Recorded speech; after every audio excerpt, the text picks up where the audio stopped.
ab jullit moom dinañ ko doo ko doon moom. sama gars yi maa ngi ziar bu baax de naka mu nag bëgg naa leen bu baax. ñu ngi dellu ziar bi Kayar Ndiaye wala. yes man la way naka mu nag. yow jullit nga wala kimit nga wala xuraan yoon nga.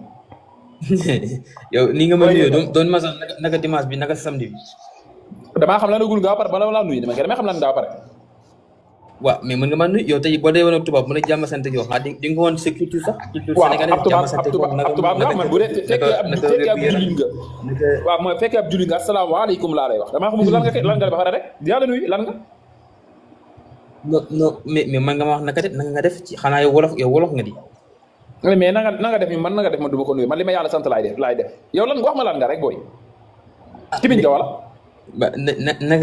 naka nga def mbaa yaa ngi si jàmm man wolof dafa maa neex di jàmm sant naka mbokk gi. waaw ñun ñoo la gën a nekk war na kajoor doon juddoo waaye ñun salaamaaleykum wa rahmatullah ñun noonu la ñu nuyoo suñu bopp julli jàmm yàlla kajoor daal man waa léegi maa nga digg kajoor fa tax kajoor day am fit lan nga timit nga wax yéefar nga lan nga looy ragal man dama am fit de man fa ma juddoo ragal am fa man diggu mbur laa juddoo waa léegi man Mouhamed Badiane laa tudd dëkk Njaxate Njaasaan di gën a Tivaouane Thiès si kaw tali bi foofu laa dëkk fa laa juddoo jàngee Thiès sama papa tudd Cheikh sama yaay tudd Asu léegi yow wax présenté sa bopp comme ni ma ko defee comme am nga fit mais loolu courage mais loolu man laaju may ay courage ku moom xar bi rek nga bàyyi buum bi baatu courage waaye présenté sa bopp ñu xam kan nga góor nga wala jigéen nga wala góor wala kii nga borom ñaari tur nga dinaa xam ki may waxal kan waaw mais yow boo amee fi taal sa caméra ma taalal sama caméra man sama photo moo nekk sama kii nga ma taalal sa caméra sama photo moo nekk sama télé sama kii nga waaw taalal sa caméra sama taalal sama caméra nga taal sa caméra mais taal sa caméra man mën naa def mu ma neexee léegi jël benn photo def ko photo profil doo ma xam da nga yaakaar ni man la léegi sama taal di nga taal booy taal may taal ak lan nga gëm lan nga gëm di ma rey yow non damaa bëgg nga waat si li nga gëm ndax non baal Sëñ Tuubaa baal Sëñ Tuubaa yow baal Sëñ Tuubaa bi yéefar moom bu mu tudd Sëñ Tuubaa barke borom nindi la lay wax nii yow bu ñu fonta nga naan borom nindi borom yow bagal yéen ba ngeen làkkee weddi Seydina Muhammad la Sëñ Tuubaa génn si yéen nga am borom nindi barke borom nindi barke borom daaru waa léegi lan nga yéefar nga wala doomu yéefar wala jullit nga ci sama question xam nga yow comme comment yéefar en wolof mais ab jullit ñu la yow jullit nga ne waaw jullit laa doomu jullit loolu yombul lan ngay daw si loolu bu pare nga ne yow góor nga dama ni la mooy yéefar en wolof maanaam yéefar lañ ko tuddee ci wolof yéefar mooy ko wedd ñun su ñun la ñu koy tuddee mooy ko wedde l'islam koo xam ne gëmul l'islam koo xam ne yéefar lañ koy wooye lan gëm nga l'islam wala yow maanaam mais un sujet de débat mais laajuma la ay mais yéefar wala yéefar nañ waxtaan ci débat nañ waxtaan ci sujet nañ waxtaan ci xam-xam loolu moo tax quoi Kayor baal ma tuuti Mohamed kii mooy ki fi ñëwoon keroog di wax ne moom nekkoon na jullit waaye génn na ci parce que maam yi xamuñ liñ nekkoon ma laajoon ko ndax Sëñ Tuubaa ak Cheikh Omarul Fouti dañoo réeré woon histoire moo tax ñu nekkoon ci lislaam mu ne waaw kii la maa ngi koy fàttaliku ak kii kay yéefar bu kii la mais nañ waxtaan ci débat nañ waxtaan ci xam-xam lan la ñuy waxtaan ci xam-xam man a yow lan la ñuy waxtaan man a yow ma laaj la mën na la laaj ma après yow maa laaj tontu ma nga bëgg ma laaj yow maa naan yéefar wala nu nga ma bëgg ma laaj la waaw yow waaw man du ma waaw yéefar la mais mën naa laaj li yombul yéefar laa léegi laaj ma waaw dama la waxtaan loolu rek mais waa léegi laaj ma laaj ma waaw léegi mu laaj la yow lan moo tax nga nekk jullit yow lan moo tax nga nekk yéefar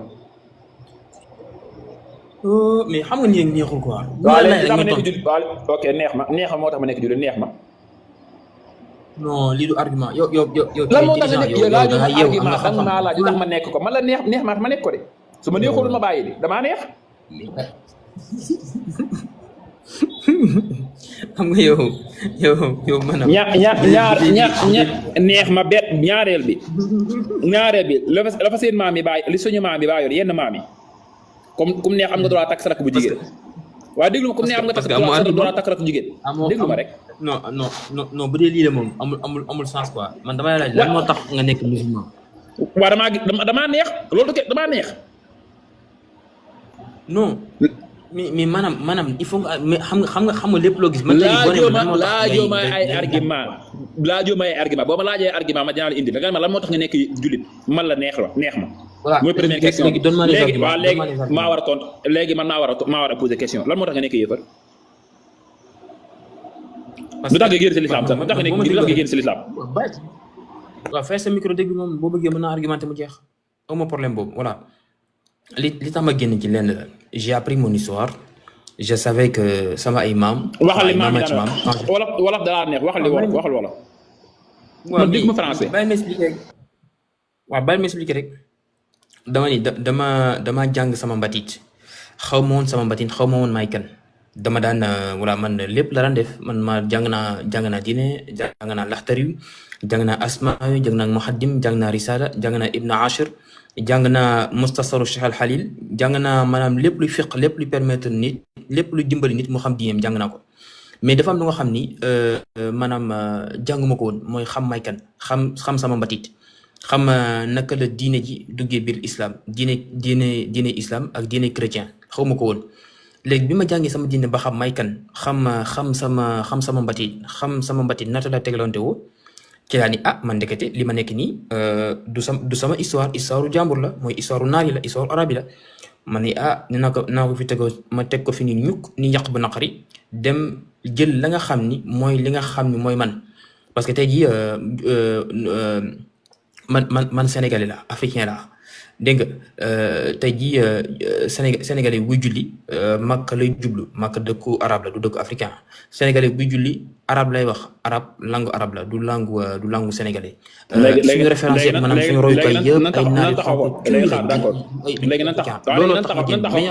d'accord waaw léegi xaaral tuuti nangu naa daam lu bëgg a leeral li nga doon déglu ma da may dégloonte dama lay bàyyi nga débat wax sa xalaat sax mii li ma bëgg a xam mooy n'est-ce pas yaa ngi Europe wala bu ma wax benn dëkk nag yaa ngi Europe rek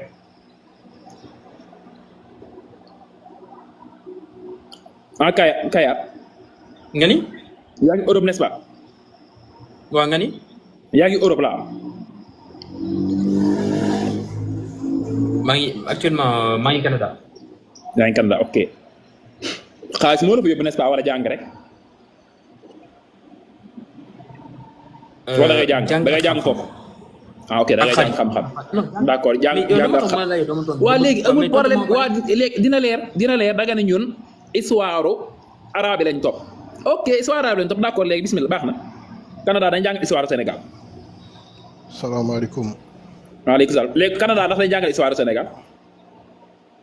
mais bàyyi ma laaj la ba pare man maa lay laaj.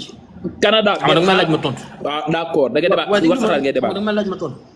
waaw laaj xam la moo gën a naqari. waaw léegi laaj ma waaw léegi laaj ma waaw léegi laaj ma waaw léegi laaj ma lan moo tax nga nekk ci l'islam lan moo tax nga dugg ci l'islam lan moo tax nga nekk jullit. li tax ma nekk jullit benn bu njëkkoon suñu soxna yi jëm boppam suñu mosaana am doom bu jigéen seen bàyyi la leen gas di leen suur. l'islam waaye déglu ma bu njëkkoon daal laa wax man ba ma rek yow ndax ma bëgg l'islam man déglu ma rek waaw mais léegi lan moo tax mënumaa déglu boo nee naar yi ñoo ko daal Muhammad Seydina Muhammad am naar la de Aboubacar am naar la doo déglu rek dama la bu njëkkoon arabe yi dañ daan jàpp seen doom bu jigéen ñi ko gas di suul ni doom bu jigéen tekkiwul dara waaye mais ñun duñ ay arab déglul waaye doo déglu duñuy arab waaye ay jullit lañ ñun ay nit yi ñu lan dëkk nekk olof dëkk Kajoor ay jullit lañ damaa laaj tax mu dugg si kenn naa la ko wax. waaw. bu njëkkoon dama la arabe yi dañ daan jàpp ay seen doomi jigéen di leen gas di suul alxuraan ñëw ni loolu baaxul doom bu góor ak doom bu jigéen ñoo yem bàyyi leen seen doom yi ngeen gas di suul ban bàkkaar lañ def bëgg leen di rey jëlee ko fa mii benn ñaareel bi alxuraan ñëw kenn ku ne mën nañ ko sàmmal alalam bu kenn sàcc alalu kenn ku bëgg alal dama nga liggéey. alxuraan ñëw tamit ne aw askan lu baax la dañ ko war a fonk parce que buñ ko fonk dañuy mel ni golo yi fu la neex mën nga fa amee doom mu ne bu kenn sëy jigéen te takkoo ko ndax boo ko tëkkul doom yi jógee foofu noonu askan wi da jaxasoo kenn du xam kan mooy baayam mu ni lii na dakk déglu ba pare déglu ñaareel bi alxuraan nettali ñu nit ni muy soqee ko ni muy juddoo bi ñëwee ba 2025 science confirmé la alxuraan waxoon jàngkati science ne lii moom ki ko xam nit mënoonu koo xam jamono jooju noonu ki ko xam moom du nit mu bokk ci. yow nit fan la jógee. waaw déglu nit si biirum nit lay jóge déglu rek yow. déedéet. biir c'est vague nit bu jógee ci biir si kaw lay jóge woon day jóge sa kaw wàcc kon mel ni taw. nit moom si biir lay jóge laa jooma nan lay soqee koo laa jooma nan lay sosoo da nga fu muy jóge képp nga si biirum nit lay jóge jaar sa suuf ab biir lay nekk jaar sa suuf génn déglu rek yow déglu dama lay yeddaale déglu waaw tëjal sa micro bi waaw tëjal micro bul toon dama lay yeddaale tëjal micro bi waaw tëjal micro bi yow da nga naan li sa maam yi nekkoon ngir bëgg rek sa maam yi musuñu dem Europe di fa liggéey di fa muudu nga ni fi ñukk li sa maam yi nekkoon dem Canada naan da nga fay muudu ak di fa jàng histoire bu jàmbur kon yow toppoo li sa maam yi nekkoon li nga sa bakkan nga topp l'islam boobu tamit xamal nañu ni Mouhamed Kayar mii nit la comme yow bul ko wax benn wax bu ñaaw bul ëpp doole ba nangu alalam suñu maam ku ëppoon sa doole da ngay nangu alalam ñaare bi alquran wax ñu tamit jàngal ñu suñu l'islam nit bu takkeeb séet yow séet boobu mu takk noonu bul ko xool ba naan na nga àgg ci moom suñu maam yi ñoom bu kenn musaan am jabar buur bi moom moo ko njëkk àgg ci jabar ji moom moo njëkk dajji paquet bi jëkkër doog ci àgg alquran yi déedéet loolu baaxul bu leen ko def baal dama lay yeddaale déglu dama lay yedd wooye dama lay yeddaale déglu Kayar dama lay yeddaale yow it yow loolu tubaab bi dañ ko doon def tubaab bi xam na nañ doon def sama yu nit waa léegi ok yéen tubaab yi yéen ko doon def comme dëggal ko xore baax na yéen tubaab yi yéen ko doon def jëf ñaaw jooju waaw d'accord waa léegi d'accord waaw bàyyi ma daane comme bi ma ko dëggalee ni tubaab yi tamit daan nañ ko def tubaab dañ daan def ak bon tubaab yi def bon kon amul problème kon tubaab yi seen roy waay amul problème mais l'islam moom dañu lii jëf ju ñaaw la comme yéen léegi tubaab yi ngeen topp ñoo ko daan def ngeen koy def ñun l'islam bi ñu topp dañ ci wax li jëf ju ñaaw la bu nekkoon tamit yéen seen maam yi comme neex am nga droit takk sa rak wala sa doom amul lu ko tere seen diina ji yéen comme neex sa yaay amul lu ko tere seen diina ji loolu moom jëfi bàyyi ma la bàyyi may si am na si ñoo xam ne duñ ci gis seen yaay mais yéen lépp a daggan si yéen lu ñu tuddee lu aram amul si yéen kopp doole nam ngaa nangu alalam man ngaa sàccu alal jàmbur man ngaa rey nit man dañuy tëdd ba guddi jot ñu fëgg daane ko fi fanaan def jàmm ku fanaan ci dëkk bi def jàmm te dafa jotalu leen dara da ngeen daan toog seen pénc mi tamit daan damyee seen maam yi di damyee laa wax jigéen gu rafet kopp rombu leen taato jekk rombu leen si pénc ma déglu rémb la si pénc ma ngeen gis jekkaay ba nga ne ko jabaru di bu guddee da nga fanaan si sa force day fanaan si bokk na si da ngeen daan am gan tamit seen maam bi buuri daan am gan bu gan gi ñëwee si kër gi ngeen yónnee kër baay di ne ko nekk na ma jox aw nag mu tànn aw sëlu ndaw jox leen ko nga ne ko jël sëlu ga sa gën a mag ni ko gétt bul fa jaarati gétt mooy fi nag yi nekk ne bul fa jaarati seen maam yi lii leen doon nekk nga ne tubaab yee ko def waaye du mu parab léegi nag yii ma lax si ak mbon yëpp l'islam dafa dàq yëpp ni bu kenn lekk alalu kenn si ak neen nit ñi yoral sécurité leen seen alal bu ko kenn laal jabaru jàmbur sécurité bu ko kenn laal doomu jàmbur bu jigéen wala bu góor bu ko kenn laal yaayi jàmbur bu ko kenn laal bu kenn ëpp doole nit dóor ko nangu alal bu ko kenn def l'islam ñun lii la ñu jàngal yàlla nag li lay wane ne alxuraan dëgg la yàlla ba waxee loolu par dani innahum am na ñoo xam ni wala yéen kal anham comme ay bàyyi ma lii ma la wax ni yëpp jëfi bàyyi ma la yàlla ni balhum adallu sabil ñoo gën a sànku bàyyi ma sax yoon kon xam nga alxuraan fekkoon lii amul booba dana aaya bi alxuraan am na ñoo xam ne ay bàyyi ma gisaguñ ko ba léegi anam mais am na parce que yow nee nga seen maam yi tubaab France tubaab yi da nga ko daan def moo tax ngeen koy def kon yéen tubaab yi ngeen moo seen roy waay amul problème ñun nag xam nga yéen loolu mooy seen problème diiney islam du diiney naar ndax bu doon diiney naar Abu Lahab dina tuub Abu Jahl dina tuub ay bàyyi yanante mu ndaw lañ tuubuñu Bilaal bokkut ak yanante bi deret daa tuub nekkub julit ñu jënd ko goreel ko mu nekkub julit diina ji yan yàlla Muhammad dariñ laa fadal arab yàlla la jam wala ajam laa fadal arab yàlla la jam arab bi gënul ajam bi ajam bi tamit gërub arab bi ñun ko kan moo gën yan yàlla Muhammad mu ni illa bi taqwa ki gën si daal moo gën a ragal yàlla moo xam der bu am ku gën a si yéen moo gën a ragal yàlla moo gën lii gën a sacré c'est l'islam muy julli bala ñu koo def nit ku ñuul kooku nga xoolal islam ni mu foog nit ku ñuul Seydina Bilal bi ñu ubbee fatxu Maaka Kaaba ga yonent sallallahu alayhi wasallam daf koy yéegal ba sa kaw ni ko noddal te ñëpp ko bëggoon Bilal képp nodd ña duggoon sa biir ànd ak yonent bi ñaar la ba ci ñu bari la dañu laaj Bilaal lan la yonent def si biir nit ku ñuul ki la taamu ne kaa ñu ànd nekk si wetam ñu jënd ko goreel ko kii fi mu xoolal kii fi mu jëlee nit ku ñuul xoolal kii fi mu jëlee jigéen mu ne xala la sam la wax jigéen princesse la xoolal toogal si kër gi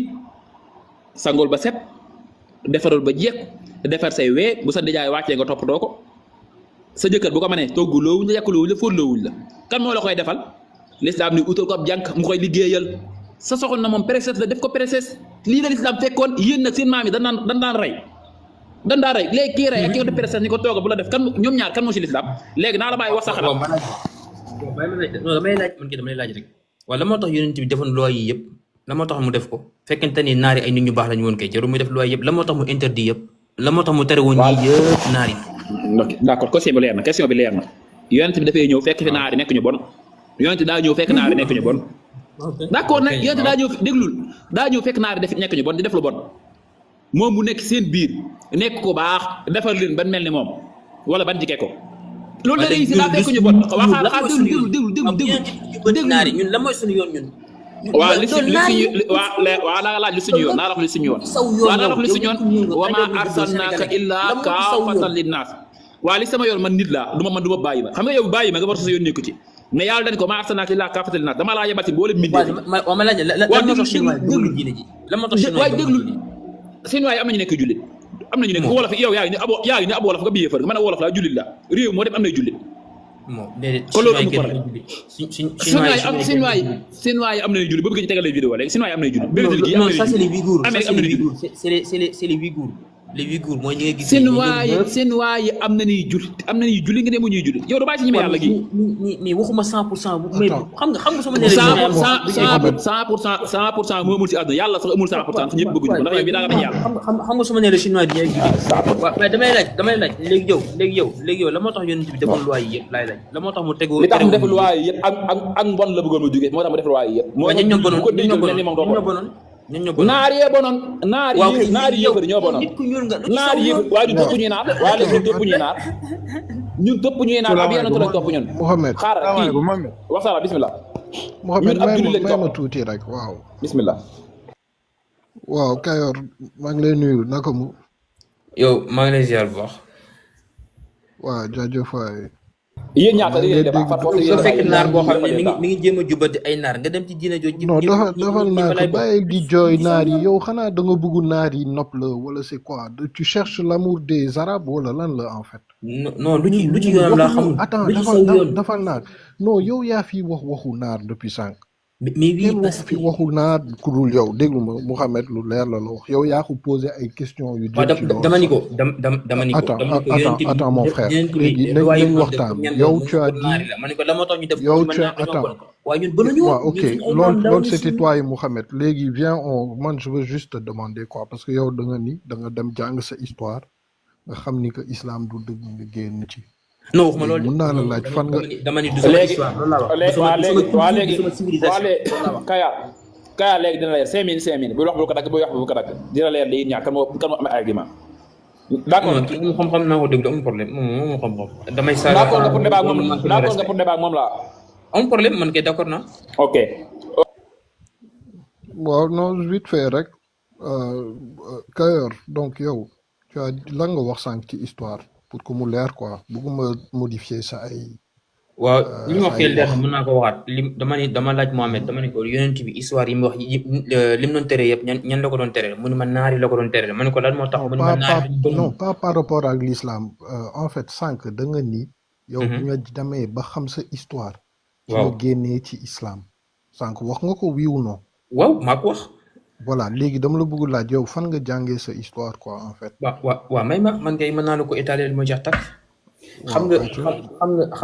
nga boo xoolee l'islam est né au 6e siècle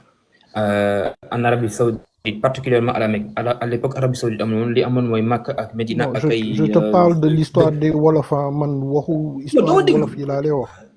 waaw ok dama la doo déglu nag xam nga mënuma ñëw rek wax lépp da nga may déglu ma argumenté mu jeex dama la xam nga l'islam est né au 6e siècle à la Mecque foofu l'islam juddoo ci dëkku naar yi léegi boo xoolee l'islam c'est les troupes de Mahomet mooy naar yi ñoo conquérir l'Égypte dañ leen conquérir par la force ñaari yëf lañ leen doon wax tegal ci table ji soit ngeen nekk ay jullit wala ñu traduire ay esclave bu ngeen résister ñu ray leen lii moo fa nekkoon lii lañ leen proposé woon léegi ñooñu nag bi ñu demee ba nekk ay musulmans c'est que arabe ne dañoo dem ba conquérir Afrique du Nord bi yëpp léegi bi ñu demee ba léegi mun conquérir nañ Afrique du taxaw Nord bi ci def leen ay point boobu musulmans noonu balaa ñuy léegi l'islam bi commencé wat balaa waaw bàyyil ma ok expliquer après nga vas-y wax waaw yow si temps vas-y ngay wax termine sama vas-y wax sa xalaat termine ngay wax de. non bàyyi ko mu wax non bàyyi ko moom mu moo ma wax laaj sama de temps moom moo ma après laaj ngeen joxaat mu ñu ma ma dama lay temps laaj y a pas de problème amul dama bëgg problème comprendre rek voilà voilà moom lu mu léegi xam bi ci mu wàccee histoire bi mu wàccee bi mu wàccee ba en Afrique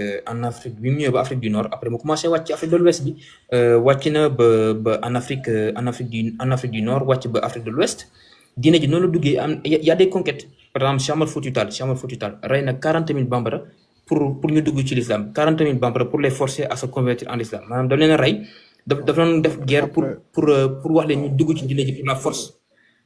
loolu histoire la ñëpp xam nañ ko 40 000 bambara ont été tués pour les forcer à se convertir à l'islam loolu moom ñëpp xam nañ ko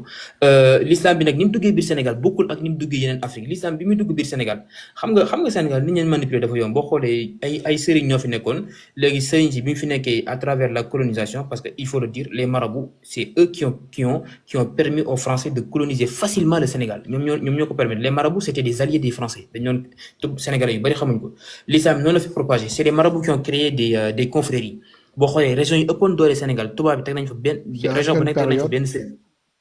ban même période la même woon wax rek ngay wax ni non mais da nga may wax non ban lii c'est période récent la tu lii c'est parles de à la marabout fin du 19e siècle lii moom c'est récent mais man li tax ma gën a dégg li tax ma gën cee génn mooy c'est que damaa dem ba xam may kan jàng naa sama histoire jàng naa diine mais li ma desoon mooy xam may kan xaw ma may kan parce que bi ma ñëwee Europe j'ai subi du racisme d'accord xam nga tey jii li ñuy wax on a besoin des autres pour savoir qui on est bi ma demee ba xam may kan jàng sama histoire lire naa Cheikh Anta Diop lire naa Tidiane Ndiaye yow lire naa beaucoup d'historiens africains lire naa beaucoup de gens mais après j'ai su que j'ai lu aussi Kamala Oumou Toundé j'ai lu beaucoup de gens mais après bi ma demee ba xam Kanana Omotunde pas waaw Kamala loolu benn exemple la j'ai lu Cheikh Anta Diop aussi j'ai lu aussi Tidiane Ndiaye ñooñu nag ñëpp ay sénégalais lañ lire naa ñeneen ak ok ñeneen auteurs yu bari ba ma terminer bi ma demee ba xam nag may kan xam naa ni nit je sais comment l'islam est entré en Afrique xam naa ni l'islam duggee biir Afrique xam naa le christianisme le Christ ni mu duggee biir Afrique xam naa nan la fi duggee tubaab yi ñoo toog ni il faut aller civiliser les gens qui sont pas blancs par exemple il faut aller civiliser les inférieurs ñoom noonu lañu ko doon tuddee ñi nga xam ni ay nit ku ñuul lañ ay naar lañ wala ay indien lañ ils appelaient ça les inférieurs ñoom bu ñu nee la civilisation rek maanaam seen culture la ñuy véhiculer à travers les armes boo xoolee la civilisation boo demee Rwanda ils les ont forcés à se convertir au christianisme boo demee Congo ils les ont forcés à se convertir au christianisme dañu am Belges yi sax les Belges yi dañ doon couper la main des Congolais dañ leen doon def ci bon di leen violer même boo demee comment dirais-je en Afrique du Sud aussi c'est pareil ñu bari ay il te chrétiens lañ reste 30 mais loolu lépp secondes xam hein naa ko waaw xam naa ko bi ma nee ba xam nag lii lépp ma xam ni diine ji dugg xam gis nga religion yi benn phrase laa yow lay terminer les religions sont utilisées pour véhiculer une civilisation tous les religions c'est pareil ils utilisent la religion pour véhiculer leur civilisation la civilisation européenne et la civilisation arabe man moom ma ko man sama yoon nekku ci bu yonent bi di koy teg ay loi am ni lii baaxul di ko defal arabe yi man nit ku ñuul juddoo biir Sénégal màggee biir Sénégal lu ci sama yoon lan laa cay wuti man sama ay nit ñu baax lañ woon dañ naan fonk jigéen di toppatoo jigéen Sénégal amoon na sax ay royaume yoo xam ne jigéen ñoo ko dirigé woon comme ni ñu fonkee jigéen kii nu mu tudd waay waalo jigéen moo ko dirigé woon ndaxte yàlla jigéen la woon ñun dañoo yàgg fonk jigéen ñun dañoo yàgg jox nit jigéen ñun xaaruñu arabe ba ñu doog a fonk jigéen ñun dañoo yàgg xam am valeur jigéen yéen ngeen topp ci ginnaaw naari di lëngër yi te Sénégalais yu ci bari bu ñu demee Makka c'est bon Kayor tu as eu tes 5 minutes tu as eu tes 5 minutes est-ce que léegi mën nga parce que bon c'est dommage hein pendant ces 5 minutes là man maa ngi bëgg nga wax ma yow sa histoire en tant que wolof dugg nga fépp dem nga Congo dem nga Égypte dem nga Arabie Saoudite je sais pas pourquoi nga def détour yooyu noonu yëpp man pourtant question bu simple laa la posé woon parce que je pense que c'est centré sur yow le fait que tu sois wolof mais c'est bien en tout cas nee nga ma yow lire nga Cheikh Anta Diop Cheikh Anta Diop ma laaj la rek juste une question c'est par rapport au wolof comme que da nga ni yow maîtriser nga sa culture sa matit et cetera sa mboor Cheikh Anta Diop lan la wax ci wolof yi fan lañu jógee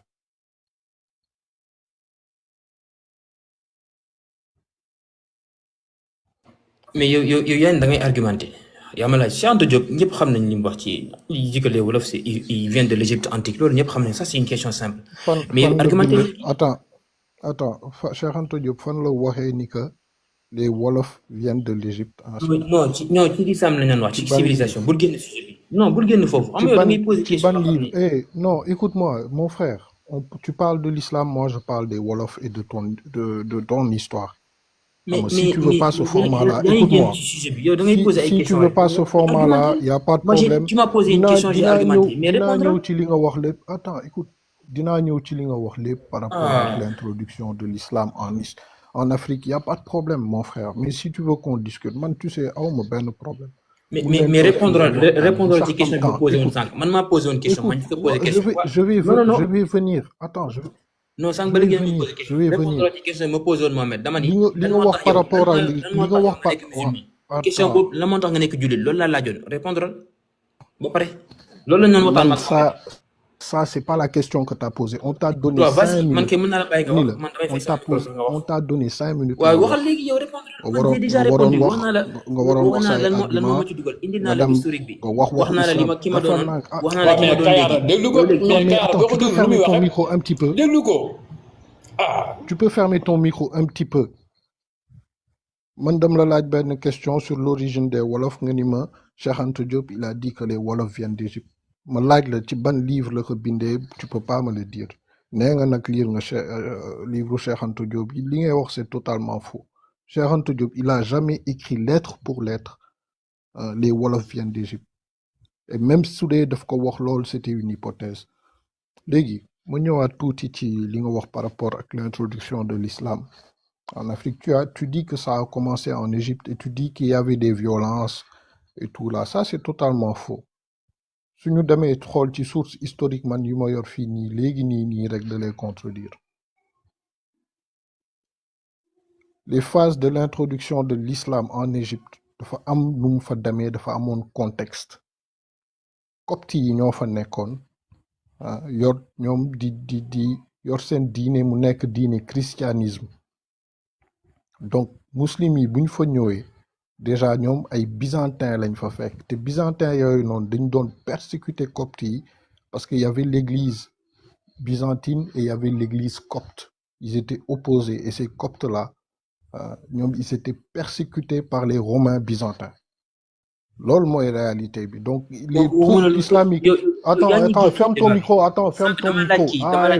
dimbali ma rek dama bëgg centre débat sank dama laaj non vas-y attends xoolal man damay déjà déconstruire li nga wax nii yëpp dam koy déconstruire li nga fi wax waxuma loolu lan moo tax nga dugg ci l'islam loolu la doon laaj sa micro saay te yow sa micro soo ko mënulee man duma continuer débat bi ak yow parce que c'est pas intéressant je déconstruis tout ce que tu as dit d'abord par rapport à l'islam avant de donner ma position. Lolo, tontu bu yomb la, tu sais, les goûts et les couleurs là, ça se force pas. Hein. Moi, je suis musulman de naissance et je suis musulman de conviction. Si tu veux ta réponse, voilà, tu l'as. Légui damay déconstruire li nga wax par rapport à l'Égypte. Li may wax ni mu ngi sourcé, c'est écrit dans Histoire générale de l'Afrique, tome numéro 3. Su la neexee ci kanam dinañ dugg lire. Li may wax ni dara duma ci modifier. Les Coptes, ils étaient contents même de l'arrivée des musulmans quand ils sont venus conquérir leur pays là, qui était en décadence. Église copte bi commencé dit amatul won doole. Et c'est ça même qui a entraîné la conversion de beaucoup de Coptes à l'islam. Tu viens ici, on a tué Khaoumaniat gens. Après, il faudra me donner les sources parce que tu as dit quelque chose sur Cheikh Omar Tall là, ça c'est totalement faux. Tu vas me dire où tu as lu cette source-là parce que là aussi c'est un gros mensonge. Par rapport au Sénégal et par rapport au Wolof Sacre, c'est que c'est histoire. Le premier des Wolof, Ndiaye, c'était un musulman. Donc, madame, yo, si tu te revendiques comme Wolof sax, yo, t'es dans la merde parce que tous tes ancêtres, madame, sa mam yep, soo moytuwul ay jullit lañu woon yow yaa génn yow xeet yow suñuy wax waxu génn xeet ci yow lañ koy ji lañuy waxal yow da nga génn xeet dëgg parce que xamoo sa histoire ma dem laaj la Canada attends dafal naa je termine dafal naa je chute dafal naa je ferme ton micro tu connais pas ton histoire oui, c'est pas parce que tu es né dans le Cayor que tu es bandi loué man fi ma juddoo c'est la capitale du Cayor ñi ña ça c'est pas connaître son histoire mon frère xam nga loolu mooy yow da nga am benn bulletin de naissance là où on a dit que tu es né dans tel village c'est tout ça montre pas que yow da nga maîtriser sa histoire maîtriser woo dara sa histoire hein, et je t'aurais posé la question tu aurais essayé de fuir Ndiaye tu peux pas nier ici qu'il est musulman maintenant toi tu t'identifies comme yéefar c'est bien ton problème da nga dem Canada nee nga yow da nga dem Canada canadien yi aliéné la nga commencé Canada nga jàngee sa histoire voilà léegi ñëwal waaw vas-y ñëwal je te laisse parler vas-y viens non xam nga lan moo métti c'est que ba léegi répondre sama question ba léegi question bi ma posé Mohamed moom laa la laaj ba léegi tontu ko dama ni lan moo tax nga nekk jullit yow lan moo tax nga nekk jullit parce que daf ma neex lii mooy argument bi c'est par conviction attends c'est par conviction que non argumente pourquoi tu es musulman waxuma lan moo tax nga nekk jullit c'est ça que je man tànk bi ma laajee lan moo tax ma ne kii dama laa wax lan moo tax dama argumenté mu leer xam li ma bëgg wax non yow waxoo fi dara yow waxu histoire mais boo amee xam-xam argumenté wax ma waxu attends non j'ai ma ni la saa ay ban xam-xam yow tu me poses la question pourquoi attends tu me poses la question pourquoi je suis musulman man je suis musulman avant tout je suis musulman avant mon ethnie je suis musulman avant ma nationalité là je t'écoute je te donne mes arguments tu m'écoutes voilà vas-y je te donne mes arguments tu m'écoutes je suis musulman avant d'être sénégalais avant d'être wolof avant d'être noir avant même d'être humain voilà c'est ça mes arguments léegi arguments yooyu noonu nag nga xëy tegwee ouvre ton micro tu parles après tu me donnes les sources de tout ce que tu as dit là nee nga lii nga Cheikh Anta Diop man je vais te dire Cheikh Anta Diop ce qu'il a dit sur les wolof waaw déglu ma dina wax nag Cheikh Anta Diop lu wax ci wolof yi maa ngi jégalu waaw déglu ma yaa ni moom ma activé sama micro maa ngi lay laaj yow tontu woo ma dama ni la lan moo tax nga nekk jullit loolu laa wax waxuma nga li nga doon xam naa ko ba pare je sais que tu es musulman mais dama ni lan moo tax nga nekk jullit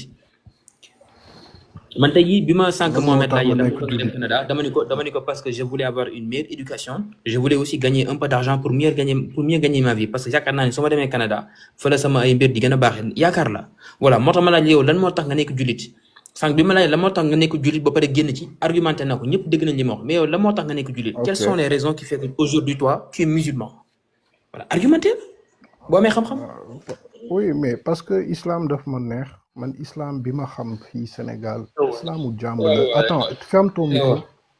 ton micro vas-y bu ma wax ay waxu kii ferme ton micro ñun islam bu ñu xam fii nii Sénégal islamu jàmm la islam bu simple la xam nga loolu moo ma neex ci islam maintenant si tu veux que je te ramène da nga bëgg ma indi la ay arguments yu théologique wala ma dugg ci alxuraan man sama alwa bàyyi gàtt na torop yow yaa ma gën a maîtriser diine bi sax macha allah xaw ma lu tax nga génn diine bi mais en tout cas man lu ma leer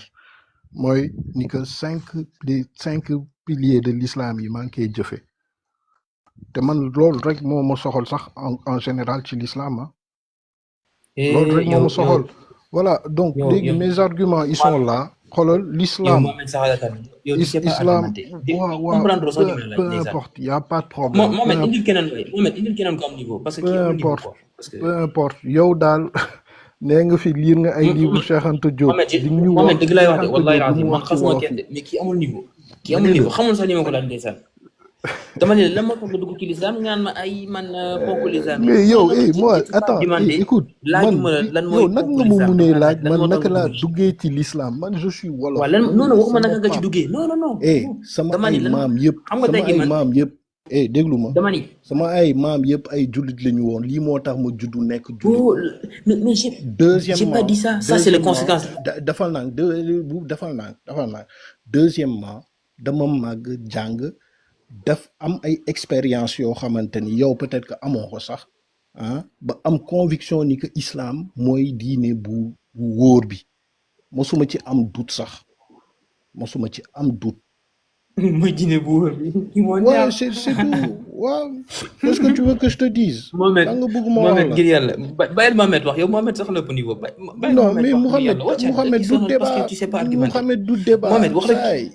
yow léegi wax ñu sa ay preuve yow wax naa fi dara ci Égypte mënoo ko teggi su ma ñëwee ci Afrique de l'Ouest li nga wax ci Afrique de l'Ouest yëpp c'est faux. islam bi mu ngi fiy dugg pacifiquement te loolu Cheikh Anta Diop moo ko bind ci ay livres yow yaa ngi wax ni que da nga lire Cheikh Anta Diop liiroo dara gi liiroo ko ci Cheikh Anta Diop wax ñu ban liirul Cheikh Anta Diop nga lire est-ce que lire nga alerte sur les tropiques gis nga ci Cheikh Anta Diop lu mu wax ci wolof yi Cheikh Anta Diop waxul foofu noonu wolof Égypte la jóge de xam nga lan la wax wolof amul wolof métissage la loolu Cheikh Anta Diop moo ko ñëkk a bind yow xamoo sa diine xamoo Cheikh Anta Diop xamoo sa matit xamoo sa moor xamoo tous daal maanaam xoolal saay da nga di Cheikh Anta Diop léegi nañu dugg ci Cheikh Anta Diop lu mu wax lépp ci wolof yi saay yow Sénégal amee ay tubaab yu ñuul yow xarama la di Sénégal amee ay tubaab yu ñuul yow noonu nga nekkee naar bu ñuul waaw merci ci kal tubay guddal si kim merci man awma leen la c'est que tu sais pas argumenter yow xam nga man boo comprendre loolu tuuti sax si tu savais soo xamoon tuuti si t'avais un peu maîtrisé l'art de la dialecte mën naa débattre ak yow man dialectuma ak yow dañuy débat tu ne sais pas comment contextualiser une question yow fi mu toll nii lu la neex ngay wax dama lay laaj buy nga wax ma Dakar ma laaj la Dakar nga wax ma buy foofu nga may ba pare li gën a métti mooy xam nga ku dëgër bopp fi nga koy xamee ku amul xam-xam non yow dama lay laaj buy nga laaj ma Dakar nga tontu ma Dakar ma laaj la Dakar nga tontu ma buy man kat damay bëgg a jommi dama la laaj lan moo tax nga dugg ci l'islam nga naan ma ay non c'est que ponk l'islam laajuma la luy ponk l'islam damay lan moo tax nga dugg ci man la tey mi ngi mel ni vol buy dem jóge Sénégal dem Paris lan moo tax nga dugg ci da nga naan ma damaa bëgg a dem Paris parce que jàpp naa ni vol bi moo gën a gaaw mais tey su ma laajee lan moo tax nga bëgg a dem Paris nga naan ma non avion bi am nay lekk am nay naan c'est que avion bi couleur bi non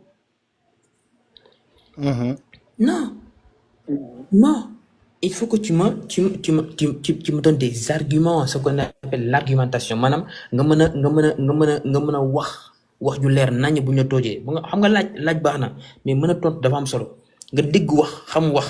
maanaam gis nga wolof dañ mën wax xam wax man su ma la laajee dama bëgg nga tontu ma tontu bu leer nañ indil ma contexte bi man gis nga man soo ma laajee boo seetloo dama lay indil historique bi indil la contexte bi indil la lan historique saay xoolal bu ma wax ay waxu historique quoi yow soo ma waxoon sax waaw dama màgg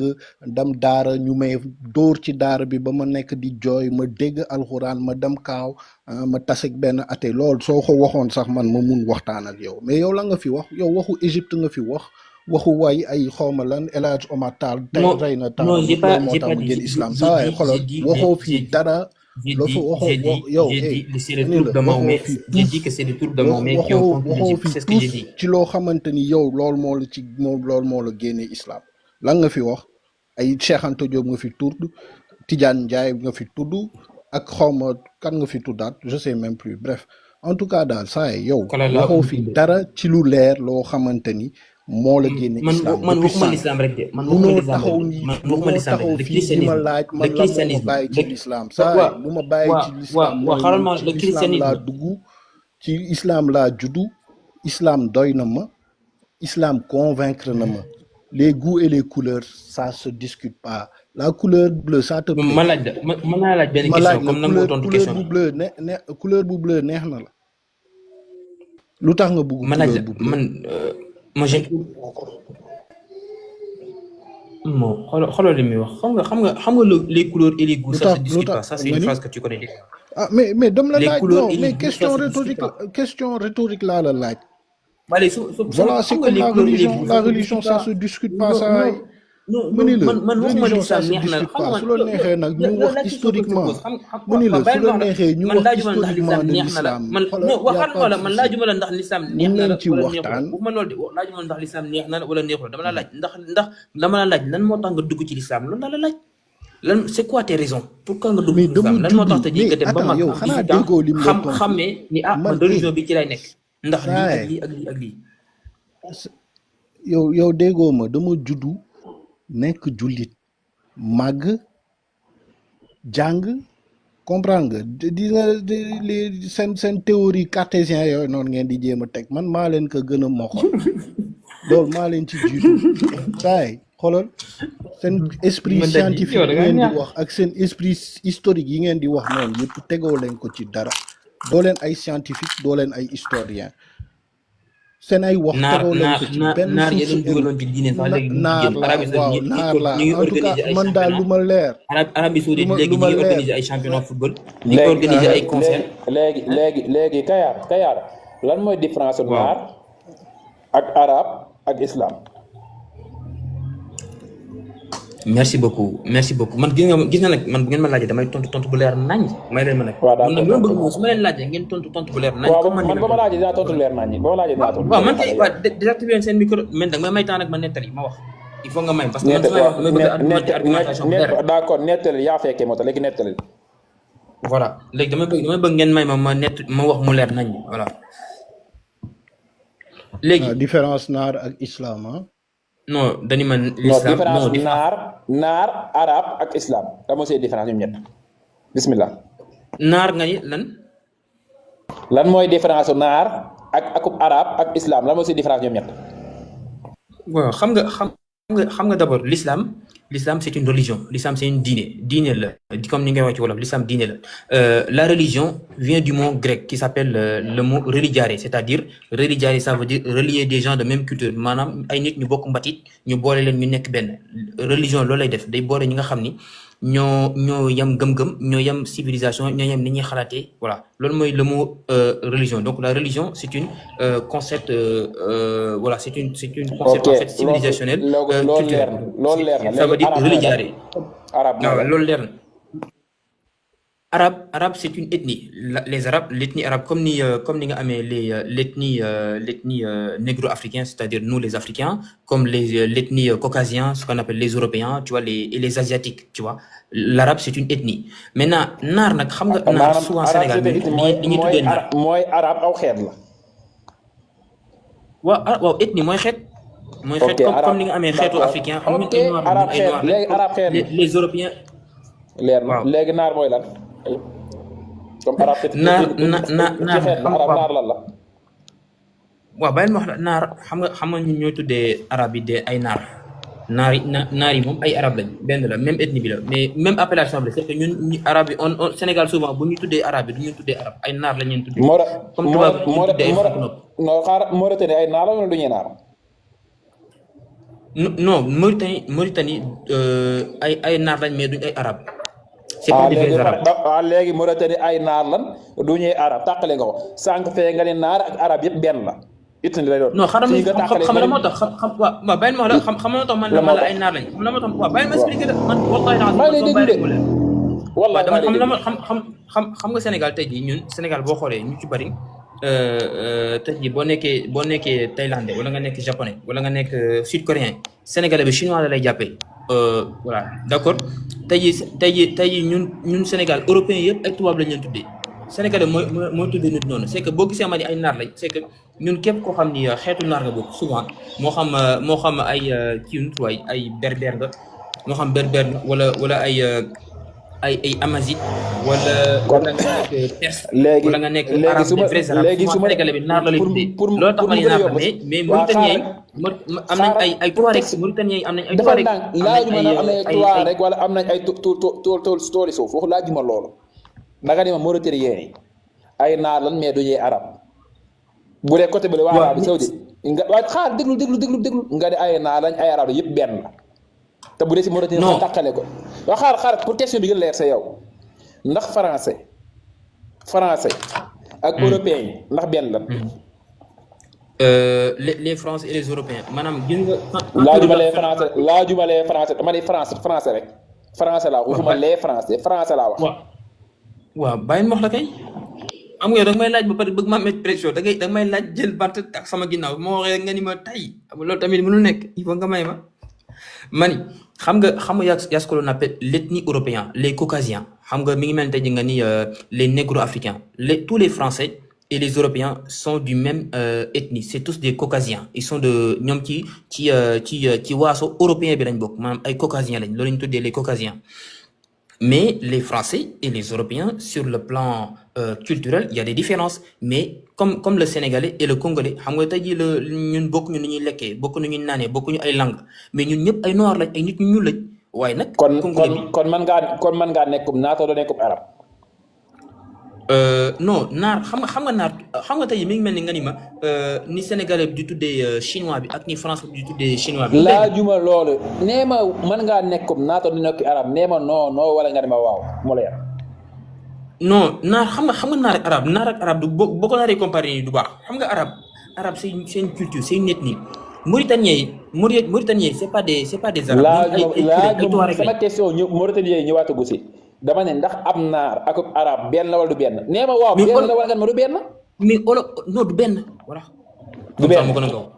wala mu naan naar mais Mauritaniens c'est. waaw léegi d'accord léegi nee nga ma bu benn waaw léegi nee nga ma du benn. léegi définir ma lan mooy naar ak lan mooy arab comme ni benn définir ma de. waaw xaaral ma wax la Sénégalais mooy tuddee naar mais naar amul Mauritanie li fa am mooy ay Touareg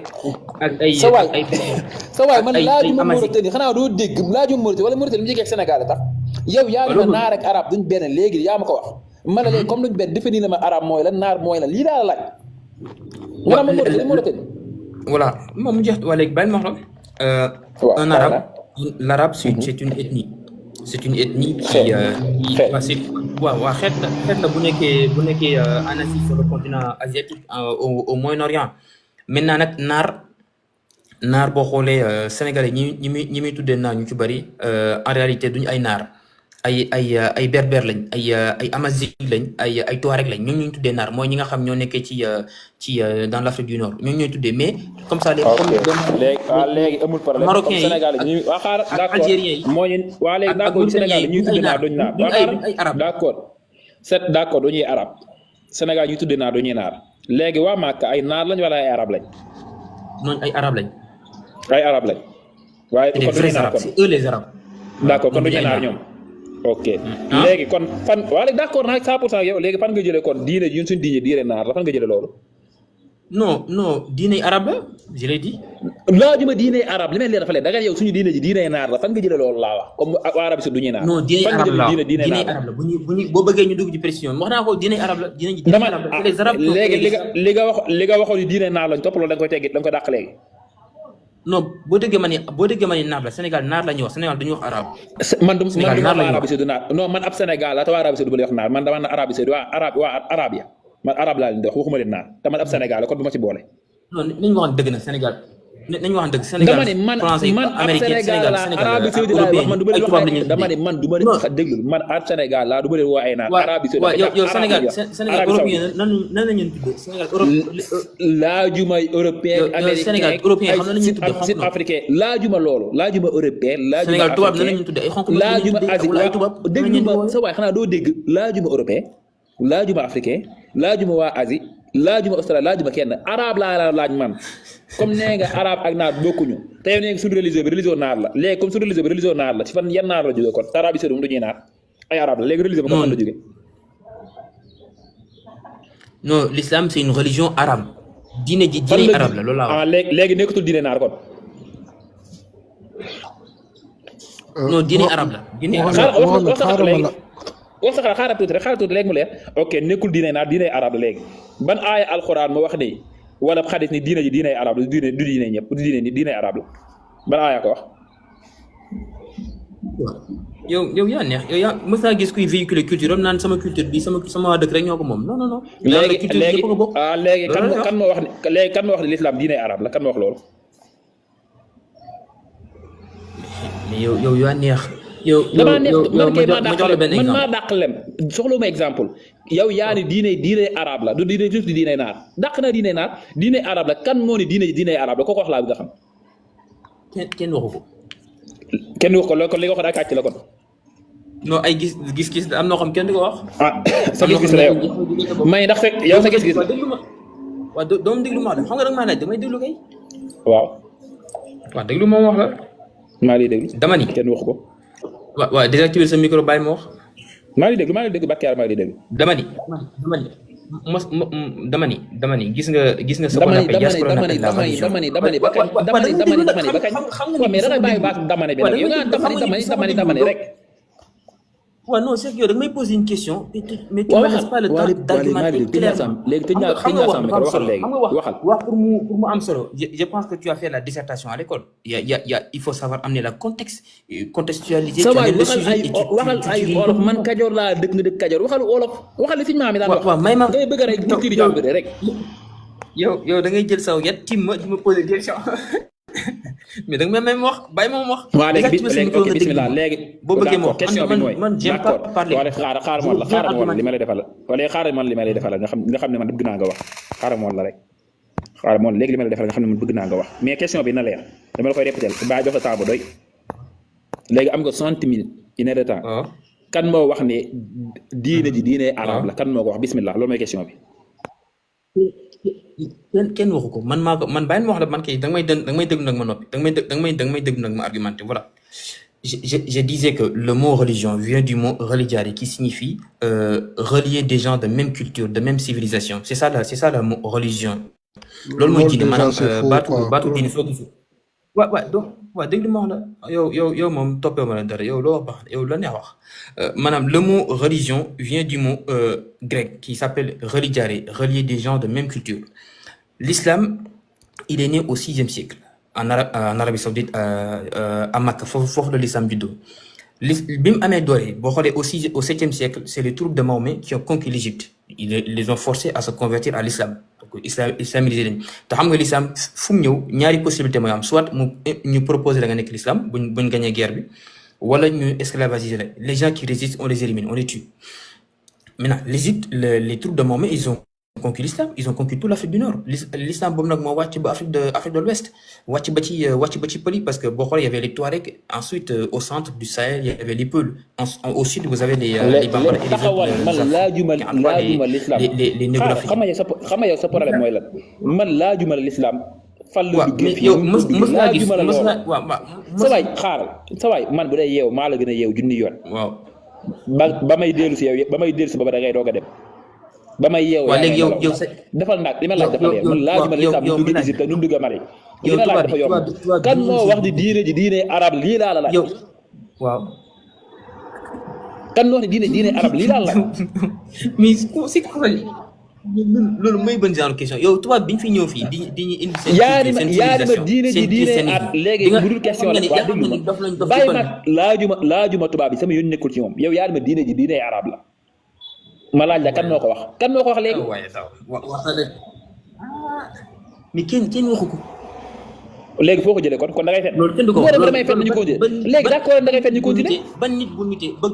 bëgg a véhiculer culture am mooy taxaw naan sama culture bi man rek maa ko moom kenn waru koo jël ba pare bëgg nañu bëgg. léegi l'islam culture la culture ñëpp après da nga naan culture bi ñëpp ko moom. l'islam léegi man maa moom culture bi. kan léegi waaw léegi ba tey fan la ñu wax fan la yàlla waxee ni culture bi arabe yi ko moom. yow yàlla déjà yow comprendre dara yow yàlla. waaw léegi fexeel ba comprendre léegi fexeel ba comprendre. lan. fexeel ba comprendre fan la kan moo wax ni culture bi culture arabe bi la l'islam bi. non yow je pense que yow mi tamit yow li la manqué bari na rek yow tu sais pas maanaam gis nga. waaw li ma manqué bari waaw léegi li manqué ci man moo tali ko kon moo tali ko li ma manqué daa bari li manqué ci man moo tali ko. kan moo wax ni culture arabe la kan moo wax ni diine arabe la lii daal laaj doo wax kan moo ko wax. mais soxla ma nit ñi wax ko man maa xamal sama bopp parce que je sais l'origine de l'islam xam naa fi l'islam bi xam naa nan la léegi ok yaa ko xamal sa bopp waa léegi yaa ko xamal sa bopp yow yaay d'accord laajuma tubaab bi sa waay bàyyi tubaab bi doo débat bi doo ko sax la gis nga tubaab bi ñëw Afrique laajuma débat bi loolu explique loolu débat bi après foofu dina histoire Afrique bi ñëw tubaab déglu ma mu jaxase débat bi waa léegi xam nga sànq da ngaa wax sa xalaat du ma la déglu da ngaa wax sa xalaat ni ko tontul si li ma la laaj bul jaxase débat fi di yeneen ma d'accord ci laajuma tubaab bi di ñëw Afrique laajuma kañ man sama yoon nekk si tubaab bi di ñëw Afrique loolu débat bi mooy yow yaa ni l'islam diine naar la yaa ni culture arabe la man la ko wax nga ne yow yaa ko nga wax. J'ai dit l'islam c'est une civilisation arabe. C'est ce que j'ai dit. civilisation lu muy teg si wolof. ci yow xamoo lu civilisation. jànguma tubaab man tubaab wolof la man sama maam ay wolof la man sama maam luy tubaab sama yoon nekkul si la tubaab yàlla sama maam ay wolof la wax may wolof yi suñu maam yi daan wax comme suñu maam yi la ñuy topp. yow c'est que xam la mooy sa problème c'est que tu me poses des questions tu me poses des séries de questions mais tu veux pas argumenter man je veux un débat constructif. léegi nan laa lay poser question man nan laa lay poser question di nga argumenté yow mi poser question que yaa koy argumenté jox naa la 55 minutes man damaa tëj sama micro nga argumenté ko. man kii dama laa poser question mais man mënu ko argumenté. mais yow entre 3 minutes tu me poses presque 1000 questions damay bàyyi ma wax. tu me laisses parler. waaw waxal léegi waaye bu dugg ci tubaab bi rek li ma la tontu ci rek. non xam nga on peut prendre des exemples partout on peut prendre des exemples man bi ma nee la maanaam xam nga tey jii quelqu'un qui a envie de véhiculer sa culture nit ki nga xam ni dafa bëgg culture am law ci àdduna bi yëpp comme ni waaye xaal ni muy lawee ni nga xam ne dama bëgg culture am law ci àdduna bi yëpp xam nga kooku du taxaw naan sama culture bi sama culture la man maa ko moom bu ci kenn la bu ko kenn la xam nga kooku wax loolu li mu bëgg mooy yóbbu culture am ci àdduna bi yëpp tubaab bi ñëw biir Afrique dañoo ñëw indi ce qu'on appelle laajuma tubaab bi sa waay bu yàq débat laajuma tubaab bi léegi ok léegi ndax religion ak culture ndax benn la ndax religion culture benn la fi nga dugg doo fa dugg da nga bëgg a daw génn religion culture ndax benn la xaaral ma wax la la religion maa ngi xaar waaw la religion vient du mot religiare qui signifie relier des gens de même culture.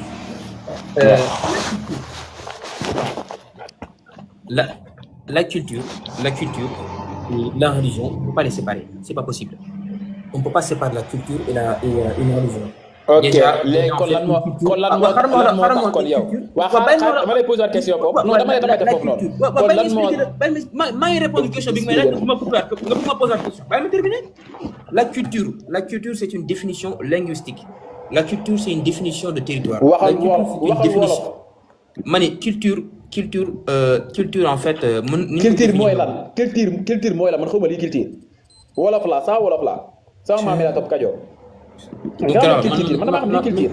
Non, c'est pas la peine. Grave, maintenant non plus parce que mënuñ débat parce que toi Mohamed non dama sonn. kii sama culture xamoo lu muy teg ba dañuy bëgg a rey naan nañ topp suñu maam culture ban nga wax sa làkkub jàmbur làkk bi ñuy wooy dellu suñu maam yoo xamoo li culture bëgg ñoo sonal la naan culture mooy lan si wolof yow bàyyi alxuraan karim yow bàyyi suñu alxuraan boo ko doon tudd li di ma ko jox ak yëpp a si yam teewul li nga nekk yow parce que ñu tey jii je pense que Sénégal dañu war a jàngalaat qui comment dirais-je il faut développer l'esprit critique des gens il faut que les gens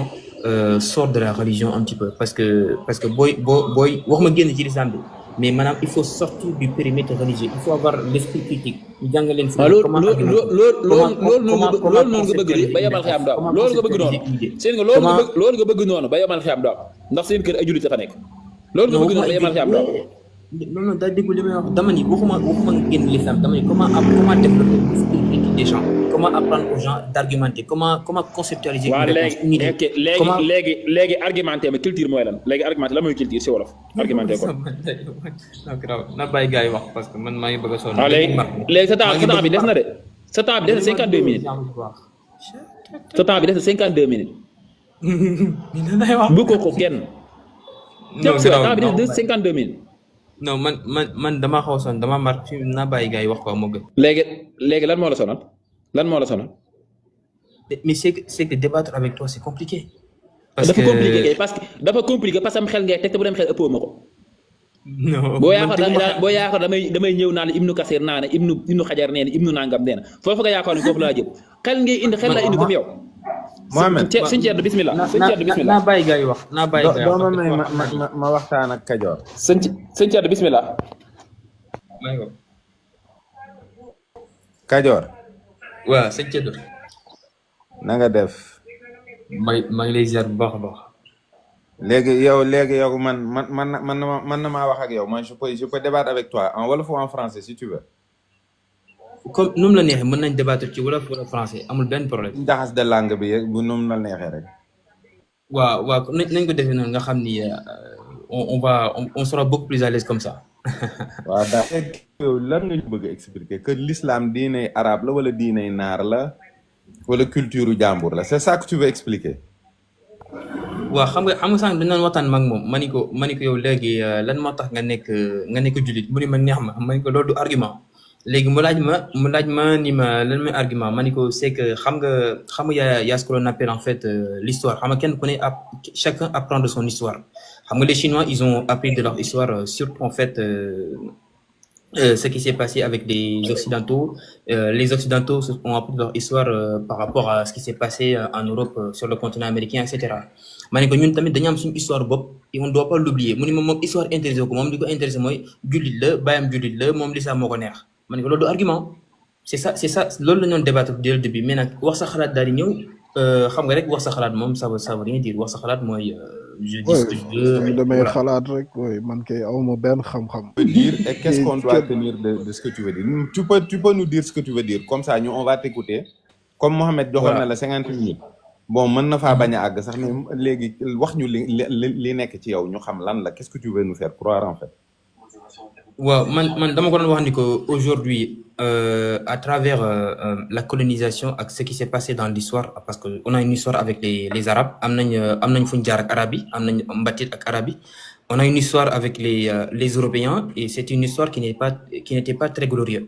et au Sénégal quand tu regardes et même quand beaucoup de pays d'Afrique aujourd'hui la majorité des gens pratiquent deux religions en grande majorité l'islam lañ nekk ci religion islam lañ nekk wala ci religion chrétien voilà man ko wax ni ko man nag l'islam et le christianisme ils sont pas nés en Afrique c'est pas des religions négro-africaines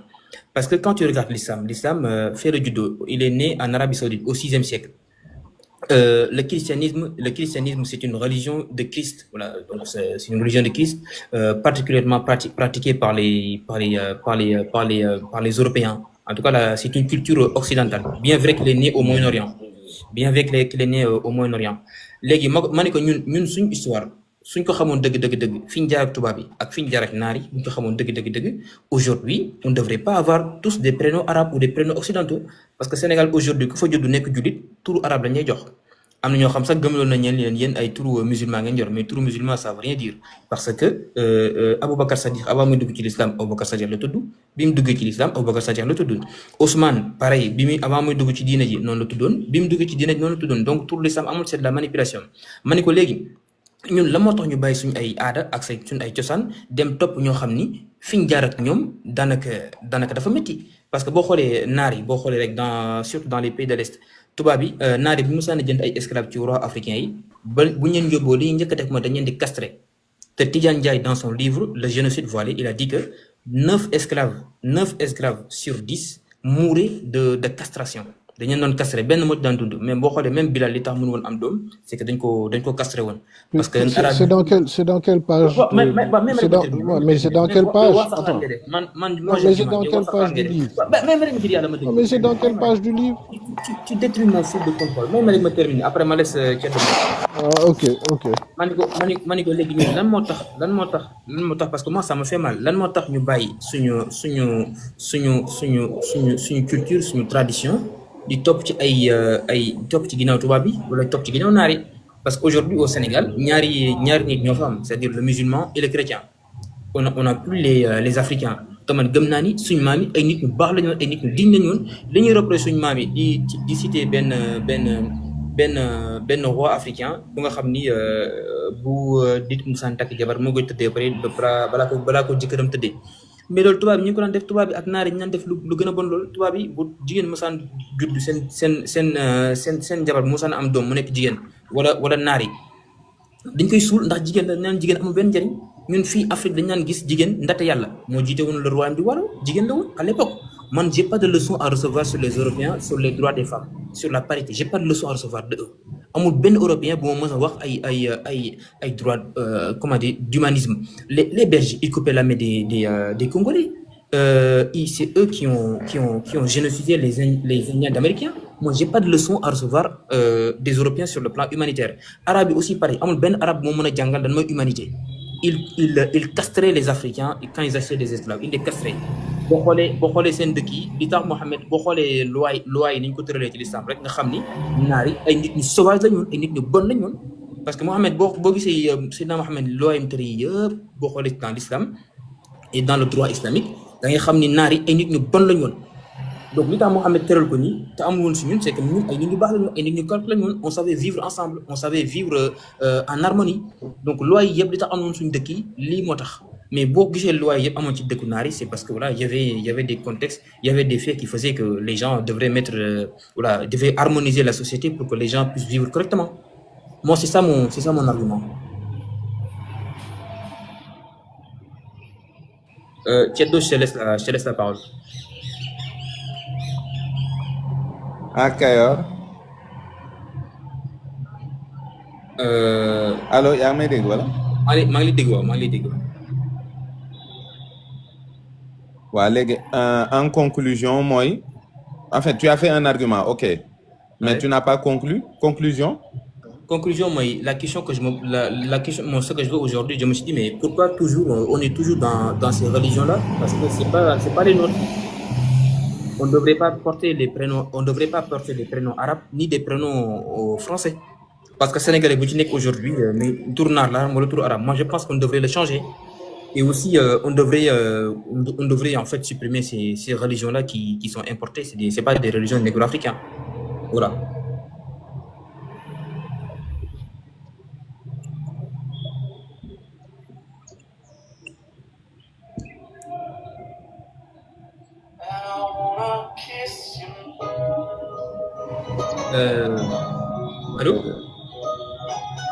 Non, il faut nga tëj sa micro sinon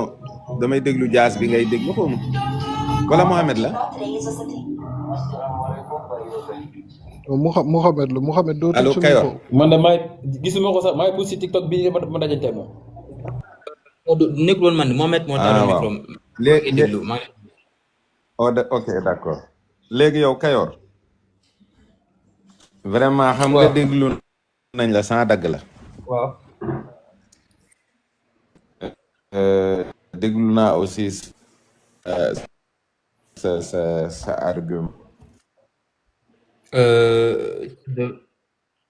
waaw xam naa day coupé tuuti maa ngi lay déglu mais xam naa Thiedo say wax day dagg tuuti xam naa je sais pas xam naa peut-être problème réseau la. ma ne ci gàttal daal li ma mën a jàpp mooy.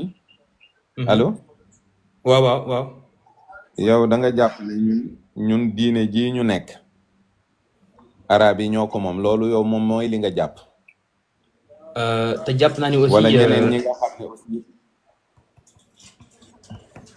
waaw. ma ni te jàpp naa ni aussi mooy li am puisque en fait quand on prie on parle arabe. ok parce que jàpp naa ni naar yi ils utilisent la religion pour véhiculer leur culture. non attends moi je t'ai écouté.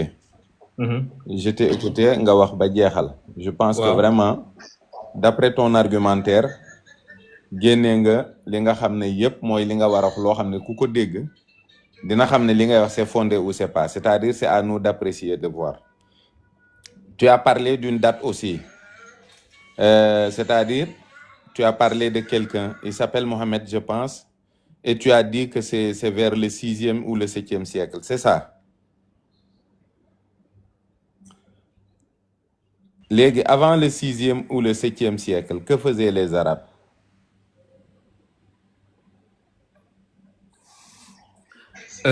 Mais Arabes yi ils étaient dans leur croyance amoon nañ ay gëm-gëm. xam nga yonent bi mu dikkee fekkoon na fi Arabes yi ñu nekk ñoom ay gëm-gëm. donc comme ni koy tuddee ci l'islam xam nga l'islam moom shirk la koy tuddee mooy ay comment dire. non c'est pas la peine nga ciy sori garaawul. waaw yow daal. tu reconnais au moins que avant yonti yàlla Mohamed arabe yi amoon nañ ci kaw suuf ñu ngi doon dund amoon nañ seen culture amoon nañ seen gëm-gëm amoon nañ ñu doon dundee loolu au moins tu le reconnais. Oui je le reconnais très bien. Léegi en quoi l'islam est la religion des Arabes parce que les Arabes avaient déjà une religion et au moins 300 et quelques dieux qu'ils avaient mis dans la Kaaba ak seeni habitude par habitude boobu ngay wax mooy par exemple boo amee doom bu jigéen nga rey ko wala les habitudes vraiment yi nga xam moom niñ daan dundee ci désert bi loolu mooy culture arabe en fait loolu la ñu tuddee dans l'islam jahiliyatul oula c'est-à-dire la culture qui a précédé les arabes léegi jahil dans le jargon du musulman on peut considérer un jahil comme ku réer mais ce mot aussi peut signifier la civilisation arabe avant l'islam loolu moom naar yi amoon nañu ko naar yi amoon nañu ngëm-ngëm amoon nañu ay yàlla amoon nañu diine amoon nañu seen culture kon benn nit bu ñuy wax Muhammad boo xam ne yàlla dafa dogal mu juddoo ci seen biir bu fekkoon ne moom dafa gëm seeni croyance respecté ko topp ko kon l'islam du am mais yàlla mi bind Muhammad alayhi salaam xaw ma nag ndax gëm nga ko am déet bind français yi bind chinois yi bind japonais yi yàlla moomu moo yónni malaaka bu ñuy wax Seydina Jibril xaw ma ndax gëm nga malaaka tamit am déet xamal ko nag ne ko dafa war a jàng moom Seydina Muhammad lan lay jàng ci turu yàlla mi nga xam ne moo ko bind lan la ko jàngal la jiitu ci lim ko jàngal mooy moom jëmmi boppam moom yàlla ne yàlla kenn la muy tawxid maanaam tu parles tout le temps d'arabe yaa ngi wax ci tubaab yi yaa ngi wax ci nit ñu ñuul ñi mais avant arabe avant tubaab avant nit ku ñuul yàlla tabaraka wa taala moom daa nekk ñun dañu gëm ne yàlla dafa am bi ñu gëmee ne dafa amit dañ gëm ne moo jiitu lépp te naka jekk daana gindi ay xeet ci boppam l'islam ji nga xam ne nag moo feeñ ci yonti yàlla Muhammad feeñee ci moom kayoor bu fekkoon ne affaire u sàmm sa culture la ak intérêt ak doxal sa àddina xanaa xamoo yonti yàlla Muhammad moo gënoon am intérêt ci culture arabe ci zahir comme buñ ko doon wax nii pour ñu conserver ko comme ñëpp parce que moom ci boppam c'est un Quraysh c'est-à-dire de la noblesse arabe il est la pureté même nekk gi mu nekk Quraysh nag mayoon na ko moom ci boppam mënoon na xëy yilif Makka yépp sans coono parce que mooy Muhammad ibnu Abdullah yilif Makka yilif ñépp nekk le personnage central de tout ça nekk na fa ak ñoom pendant 10 ans ou 12 ans ñu koy combattre bëgg ko rey pourquoi parce que dañ ne day yàq seen diine di yàq seen culture di yàq seen organisation sociale kon arabe yooyu ngay wax de manière factuelle ils ont combattu Muhammad alayhi salam pour bañ mu indi fa diine ji ngay gis mooy l'islam yow li ngay bañ nii arabe yi ñoo la ci jiitu fuuf arabe yi jëkk a xeex ak yonent yàlla Muhammad xare Badar yi ngay dégg ak xare Uhud ak yi ngay xare yooyu ngay dégg yëpp ay arabe bon teint juddoo Makka yaroo fa màggee fa ñoo doon jàkkaarloo ak seeni frère yu ñu bokkal ndey ak baay ak seeni frère yu ñu bokkal baay ak seeni sœur ak seeni mbokk bëgg leen a rey pour ñu rey diine yonent yàlla Muhammad diine jooju bañ a am donc ce repli identitaire dont tu parles arabe yi ñoom ñoo ko jëkke ñoom ñoo jëkk a jóg ne yonent bi kii majnun la dof la kii dafa bëgg a yàq sunu réew mi bëgg a yàq sunu diine bëgg a yàq sunu lépp ba yonent bi dem ba xam ne ils vont attenter à sa vie yàlla jox ko ndig ne ko demal Médine kon lii ngay wax nii di ko expliquer arabe yi ñoo la ci jiitu kon lan moo leen convaincre benn par benn ba ñuy dugg ci l'islam aujourd'hui je ne sais pas si tu le sais ou non mais arabe yi am na ci seen biir ay catholique am na ci seen biir ay non croyants am na ci seen biir ay juif kon nekkul ne forcément ku juddu di arabe jullit la boo demee au Liban boo demee en Syrie boo demee dans d'autres pays arabes da nga fay fekk ay chrétiens bon teint te ñoom ay arabe la ñu arabe ne veut pas dire musulman musulman ne veut pas dire arabe et lii ma lay wax c'est des faits factuels ngir yàlla na nga xam ne je te parle d'histoire arab yi bëgg a sàmm seen culture moo taxoon ñuy rey Muhammad looloo tax Muhammad gàddaaye Makka dem Médine il a dû faire 600 bornes pour sauver sa vie nekk foofu ba nga xamante ni yàlla may na ko mu am communauté bu dëgër ndax yàlla ko yónni moo koy sàmmal boppam diine jooju nag yàlla nee na sama diine la c'est-à-dire dans le corpus coranique doo ma sa fekk benn aaya buy wane ni alquran wala l'islam diiney arab yi lay jàngale wala diiney ma sàmba wala diiney ma demba diine inda diina inda allahil islam diine fa yàlla nee na diine fi man mooy l'islam diine jooju nag ci la yónni yonte yàlla Muhammad alayhi salaam mu di ko wooteel ak coono yim ci daj yépp contre les arabes Muhammad s'est battu toute sa vie contre les arabes voulaient conserver leur religion et leur culture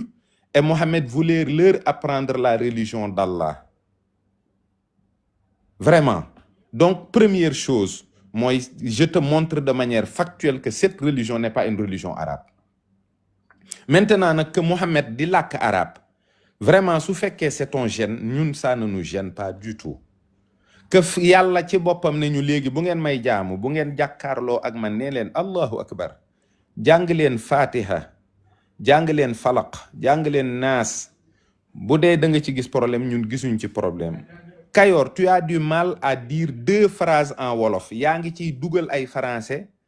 ak i chinois ak i japonais te kenn newu la waruloo làkk français yow mënuloo toog 1 heure de temps di làkk olof te doo ci dugal benn baatu français te pourtant ñun ñu ngi ko toléré te yow ci sa bopp xam nga ne loolu làggi la ci yow malgré le fait que nga bëgg retourner à nos sources ci sunuy maam nangam ak Kayor fii may wax ak yow wóor na ma ne ngemb woo wóor na ma ni jëloo ay xob teg ko ci sa kanam ak sa ginnaaw boo demee yaa ngi bu sol affaire bu nice Kayor da ngay sangoo ay gel de bain yu mool dugg ci salle de bain sangu xeeñ parfum bu neex ah xaw ma ndax yor nga soxna wala yoroo soxna mais soxo nga ma puce mon cœur mon bébé yooyu ngay wax man wóor na ma ne yooyu ngay wax nekkoo fi naan soxna si nangam di déedéet Kayor nañ waxante dëgg rek yow mii delloo goo cosaan àggagoo fa nga jëm di ñu woo nañ waxante dëgg nag je te rends la parole 5 minutes pour voir. mais tonton pour dëggal li nga doon wax nii rek par rapport à la culture des arabes quoi. damay wone source nag quoi parce que Kayor moom xam naa ni que su ma moom dina wax ni que way saa waa ji day wax xalaatam nii rek bon mais li nga wax ni effectivement loolu la quoi soo xoolee ci source bii nii donc livre bi mu ngi tudd kii histoire générale de l'Afrique fii ñu ngi fii wax étape du développement de l'islam et de sa diffusion en Afrique donc fii lan leen lay wax en effet si dans leur majorité les Arabes avant qu'ils ne se convertissent à l'islam étaient des adeptes de la religion traditionnelle africaine entre parenthèses en arabe mushrikoun ce qui signifie polythéiste maanaam arab yi ay polythéiste la ñu woon balaa islam di ñëw feeñ foofu noonu te ban xeetu polythéisme lañ doon def polythéisme boo xamante ni ñu ngi ko jëlee woon ci africain yi lii xam nga ban indice lay joxe xam nga sànq depuis sànq ñu ngi koy laaj lan mooy arab de munu ko wax nag nee na arab ethnie la nee na arab xeet la amul lu mu waxul alors que ñun ñii xam ne ni que am na ay arab yu ñuul tey soo demee ba Yémen foofu nit yu fa dëkk ñu ngi leen tuddee ay arab mais ay der yu ñuul la ñu am donc xam nga arabité du race du xeet lu bëri nag dañ koy teg quoi c'est benn zone géographique la avant tout l'Arabie c'est une zone géographique ñu fa dëkk ñëpp. abonné leen tey aimé di partager di participer di envoyer ay cœur